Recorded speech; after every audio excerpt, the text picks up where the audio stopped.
Francisco Quintana, jefe de estrategia de inversión en ING España y Portugal. Bienvenido, buenos días.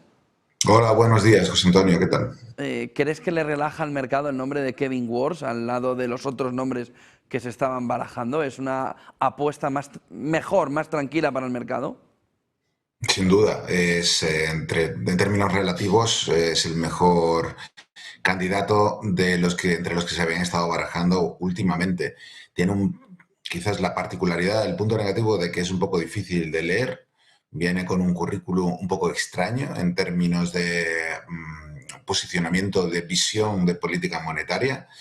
Pero entonces lo hace menos predecible, pero esto de hecho es un punto a favor, porque en el pasado ha sido muy vocal respecto a una Reserva Federal menos intervencionista, ha sido muy vocal respecto a la importancia de la lucha contra la inflación y muy crítico con la Reserva Federal por intervenir demasiado en los mercados de renta fija, ¿no? Por los programas de compra de bonos del pasado. Esto es un poco paradójico porque todos estos puntos están probablemente en la agenda de Trump y son, digamos, acciones que le va a pedir al próximo presidente de la Reserva Federal.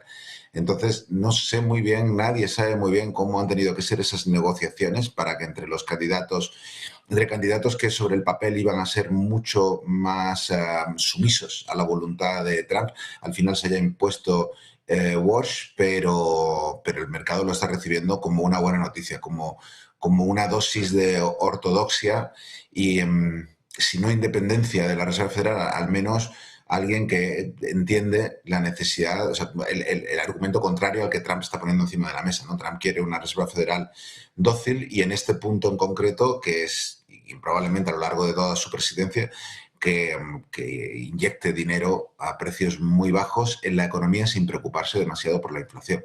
Insisto, sobre el papel Walsh no es el mejor perfil, pero ha conseguido el puesto. Imagino que prometiendo a Trump que le va a dar lo que necesita.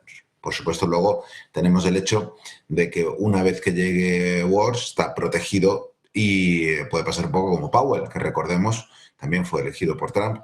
Dentro de 4 años, pues ya habrán pasado un año de las siguientes elecciones. En principio, Trump no podría estar ahí. Habría otro candidato. Entonces, eso reduce, digamos, la necesidad de Walsh de plegarse a lo que sea que le haya prometido en las reuniones anteriores.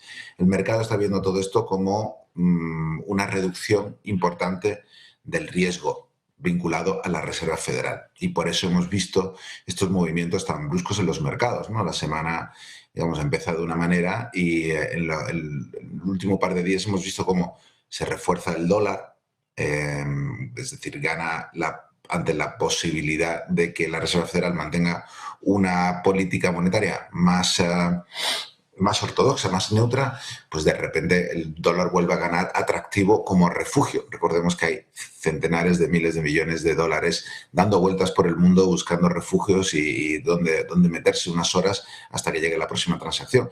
Y el principal perjudicado de todo esto, los metales preciosos, que llevan ya no meses, sino años, como casi el único desde que llegó Trump, más de un año, como el único refugio que encuentran los inversores para protegerse de esta mezcla de incertidumbre geopolítica, amenaza inflacionista y por la deriva fiscal de Estados Unidos, pues no hay otro. Las otras monedas que se perciben como seguras, el franco suizo, la corona noruega o el dólar de Singapur, no tienen la suficiente capacidad, la profundidad ni la liquidez en los mercados para actuar como refugio. Entonces el oro ha estado y la plata han estado recibiendo todo ese interés y lo que hemos visto es una pequeña reversión en estos días ante la posibilidad de que a lo mejor creíamos que el deterioro de la Reserva Federal iba a añadir a esto y ahora pues un poco se están reajustando esas expectativas. No es un cambio brutal de dirección, pero sí un reajuste de expectativas.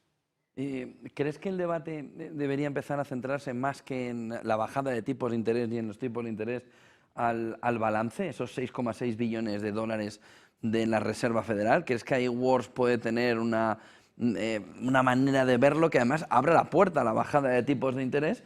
Porque él ha sido muy crítico con la expansión de balance de la Reserva Federal. ¿Crees que debería trasladarse o ir trasladándose ese debate de los tipos simplemente, de si va a bajar hasta el 1 o hasta el 2 o hasta el 2,5, para poner encima de la mesa, oiga, esto es insostenible durante más tiempo, el balance de la Reserva Federal? Francisco. Bueno, el balance de la Reserva Federal, por recordar a los espectadores de Negocios Televisión, cuando, porque estamos hablando del balance, un poco de memoria histórica, cuando la Reserva Federal y el resto de bancos centrales del mundo agotaron la única herramienta que tenían en el maletín de herramientas, que era recortar los tipos de interés, porque tradicionalmente eso era lo único que necesitaban hacer los bancos centrales para reactivar la economía. Entonces, de repente, pocos años después de la crisis, nos encontramos al cero, ya sin más recorrido, para recortar tipos de interés y viendo que eso ya no estimulaba la economía, se inventaron esta alternativa que era una inyección de liquidez diferente, que era la compra masiva de bonos de gobiernos, pero también de empresas, a cambio de dinero. Y aquí entramos en la cuestión del plazo, que es importante. No me he perdido la pregunta, es importante para ver a dónde vamos. Recordemos que los tipos de interés que establece la Reserva Federal, los que estamos discutiendo aquí, los que Trump está presionando para que se reduzcan, son los tipos de interés a corto plazo. Es decir, los bancos pueden ir, en el caso de Estados Unidos, en un mercado, pedir prestado de un día para otro, en algunos tienen otros mecanismos para pedir prestado a una semana, pero siempre hablamos de tipos de interés muy a corto plazo. Y eso lo que hace es determinar pues a cuánto se financian las empresas, pero a 15, 30, 60 días, no en el muy corto plazo. Cuando hablamos de financiación a 10, 20, 30 años, que son las que necesitan las empresas para proyectos de inversión muy a largo plazo, o son las que necesitan las familias cuando pides una hipoteca para comprar una vivienda. En Estados Unidos el índice de referencia es el tipo de interés a 30 años fijo. Entonces, esos van por un camino diferente. El hecho de que los tipos de interés del Banco Central suban o bajen tiene un impacto relativamente menor en lo que ocurre en el mercado de préstamos a 30 años. Y es ahí donde es más útil este programa de ir a comprar bonos, porque ahí sí que puedes ponerte a meter en mano en el mercado de hipotecas y de bonos de empresas para los próximos 20, 30 años, ¿no? Entonces, ese es el mercado que realmente está sufriendo las políticas de Trump. Puedes bajar los tipos todo lo que quiera, pero lo que ocurre es que hay mucho miedo a que el mercado se inunde de bonos norteamericanos ante una política fiscal de Trump que parece que los inversores están percibiendo como descontrolada. Necesita gastar un montón para mantener los programas de defensa, para mantener, a pesar de que está recortando un poco el gasto de gobierno allí, pero sobre todo porque tiene planificado reducir los impuestos de una manera muy sustantiva. Es decir, va a haber un agujero fiscal, un déficit que va a crecer y necesita financiarse. Los inversores tienen miedo de que lo que ellos ya han comprado, esos bonos norteamericanos, pierdan valor porque durante los próximos 3 años Trump inunde el mercado y, por lo tanto, oferta y demanda, se dispara la oferta y se destruye el valor del activo que tú ya tienes. Entonces, el hecho de que pudiera intervenir la Reserva Federal como comprador, al fin y al cabo es lo que hemos visto durante una década en Europa y en Estados Unidos, es Trump emite un bono, el gobierno norteamericano emite un bono y el Banco Central se lo compra, porque es que si no, no va a encontrar gente que le preste el dinero. Eso es una opción que vuelve a estar muy encima de la mesa y sería realmente la que solventaría el problema que tiene Estados Unidos. Con los tipos de interés a corto plazo no se arregla. Entonces, volviendo a tu pregunta, el mercado norteamericano de bolsa y de renta fija es tan importante que no va a terminar la discusión sobre los tipos de interés a corto plazo. Va a seguir ahí, sí, tipo un recorte más o 2 recortes más. Pero es verdad que va a ganar muchísima importancia la de compra de bonos, la del balance, porque esa es la que realmente puede modificar las condiciones de financiación de las empresas y de las familias.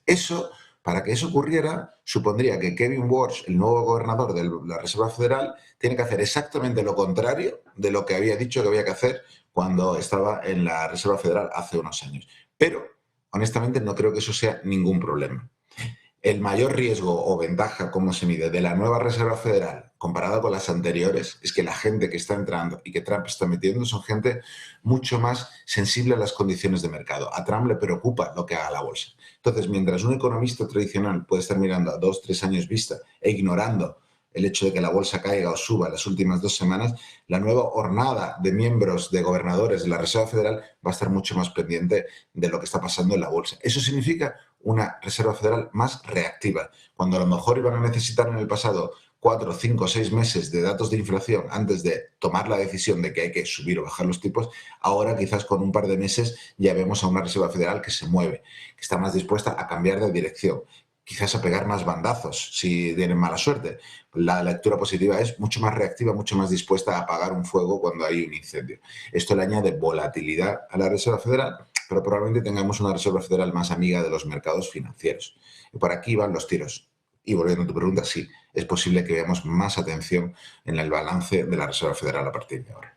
Una cuestión más también para la audiencia. Te he entendido durante la primera pregunta, sobre todo, que no creo, o te entiendo que no crees que haya un contagio de materias primas, de oro, de plata, de lo que está sucediendo también con Bitcoin hacia la renta variable, porque te entiendo entre líneas que precisamente lo que está haciendo es una vuelta hacia el dólar y por tanto una reubicación de todo. ¿O crees que sí puede haber un contagio hacia la renta variable en los próximos días? Honestamente, no creo que la magnitud del evento que está haciendo que se muevan los mercados en los últimos días, que es los anuncios de la Reserva Federal, tenga la enjundia suficiente para producir cambios suficientes. Si nos fijamos, incluso durante las horas posteriores al anuncio, hubo muy pocos movimientos en el dólar. El dólar es un mercado gigantesco, es muchísimo más amplio que el oro. Es posible que el oro caiga un 20% y que el dólar apenas se mueva. No es que se tengan que mover en simétrico, que el oro caiga un 10, suponga que el dólar tenga que subir un 10, o que el bono norteamericano. Son mercados gigantes. Estamos comparando un océano con una piscina, ¿no? Comparando el tamaño que tiene el mercado del oro. Entonces, ¿el oro se puede mover de una manera dramática? Sí, porque es un activo que tiene muy poca profundidad. Muy pocas transacciones pueden provocar cambios grandes en su valoración. El dólar es justo lo contrario. Entonces, lo que vemos, y lo mismo con el mercado de bolsa, lo mismo con el mercado de renta fija. En resumen, dudo que esto sea capaz, los cambios en la Reserva Federal y lo que implican para los mercados financieros sean capaces de producir cambios duraderos, más allá de lo que ya hemos visto en los mercados, ni de bolsa, ni de renta fija, ni de divisa del dólar. Creo que en un año cargado de geopolítica, tenemos, como ha estado comentando anteriormente el embajador, el evento de Irán, que nos puede explotar en la cara en cualquier momento. Tenemos la suerte de que este cambio en la Reserva Federal es quizás el menos perturbador de las opciones posibles. Entonces, no creo que por este motivo veamos ajustes en bolsa, ni siquiera en las criptomonedas, que también son un mercado relativamente pequeño, ¿no? Aquí se trataba un poco más de ajustar cuentas con el oro y con la plata, que se habían ido un poco y han sufrido una corrección importante que los baja del piso 32 al piso 29, ¿no? Pero que se han acumulado unas ganancias gigantescas precisamente por la falta de alternativas de refugios seguros a ese dólar. Entonces, la situación ha cambiado poco respecto a hace 2 semanas. Muchísimas gracias por toda esa fotografía. Francisco Quintana, jefe de estrategia de inversión de ING en España y Portugal. Buen día. Buen Muchísimas negocio. gracias, José Antonio. Buen día, buen negocio. 9:50.